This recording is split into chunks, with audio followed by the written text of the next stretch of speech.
Mitra is an ordinary person, just like anyone else. Daughter, I'm a wife, mother, grandmother, and friends to many others. Uh, I really like biology, and I was all the grades that I get in the childhood in the school, and I wanted to become a doctor when I grow up, or somehow working in the hospital setting. When I came to United States, it worked out. Actually retired from the laboratory as a manager, as a chief technologist after 45 years. When my uh, daughter was telling me that no one knows about my background in Iran, and I should put it in writing, at least for the family. And in order to start a legacy, that's what I did. I decided I'm going to put that in writing in order everyone knows about it. I didn't want to publish anything, but I was showing my memoir to my friends, my family, and my neighbors, and every one of them, not even one single, said no. But everyone says you have to publish. Well, my life is history. It was started from the being born in Iran, and then at certain point, there was a difficulties that I couldn't stay in Iran, so I migrated to United States. So I decided it's good for the two to get to the name of the two, Tehran to America, land of the free. I mean.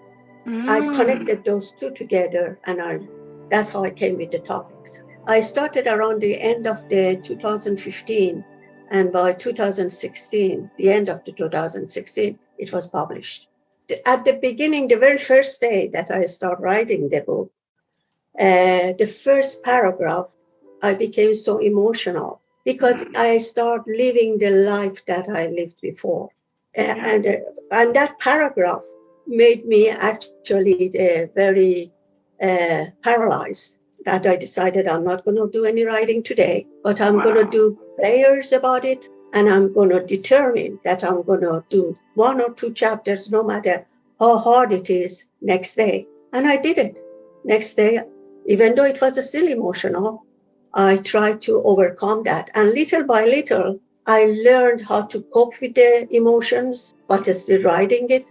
And I did it finally, yes. Very emotional for the way that I lived in Iran.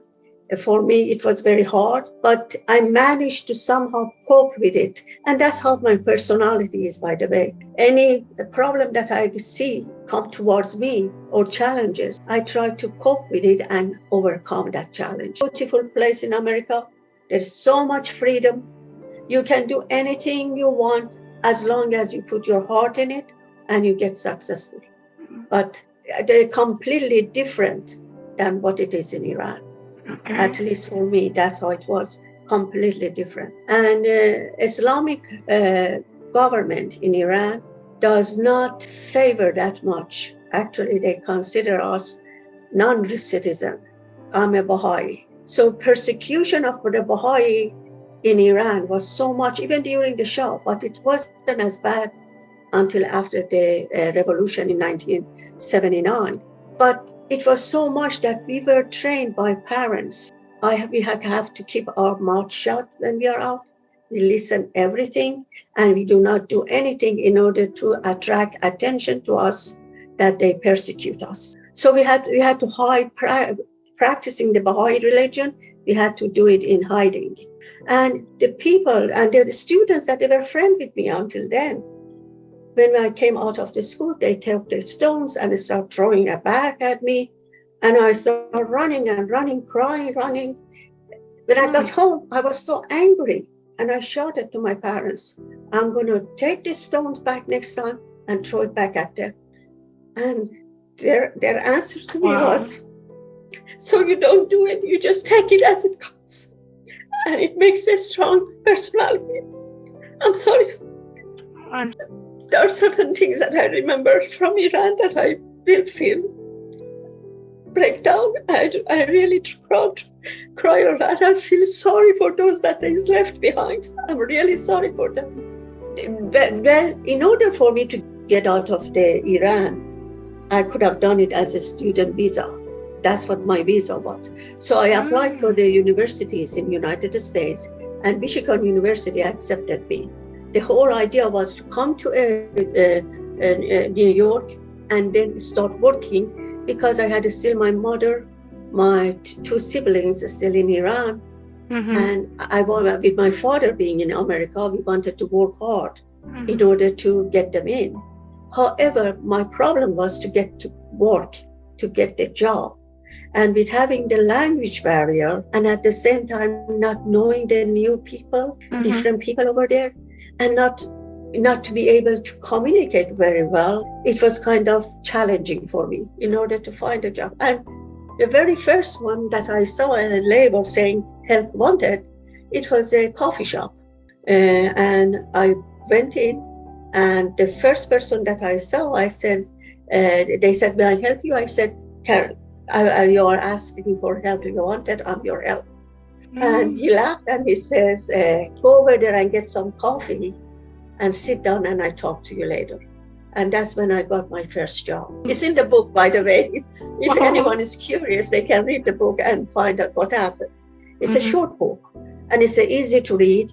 And but I made sure whatever it was in my mind, I say it bluntly, and I don't flower it in order to my statement to become exactly the way that I want it to be put in. Why? Because that's how I felt, that I don't need to do that. I just wanted to send my message. And if they can get the message this way, to me, that would be fine. But then in 2020, I was in the vacationing in St. Martin, and I got a call from the Author Press Publishing that they would like to republish my book because of they cannot get any more book. No one can get any more book because the publisher is Green Ivy is not in business anymore. So I signed up with them. At the beginning, they were very good, but then COVID hit, and because of the structure of the people and personnel got changed, and they weren't attending my work that much, and I kind of complained about it, not a little, but a lot. And I think, but they are doing, now they are okay. They're okay now. We are back. But the other publisher that I'm with, and they're the one that is a Truman company, the Truman Publishing. But they are doing very good job, and I'm very satisfied with what they are doing in promoting my book right now. It's the one that is doing lots of legworks right now. The Truman has been very, very up to date on progressing my book. And they are also I have a website. I have a lots of the what do you call it? The people that they come for book signing and all that. Throughout the neighbors and all that, they put that in there. They're working very hard in order to promote it. It's the one that they can buy for $9.90 is in Amazon, Walmart, Barnes and Noble, and even from the Author Press, they can buy that.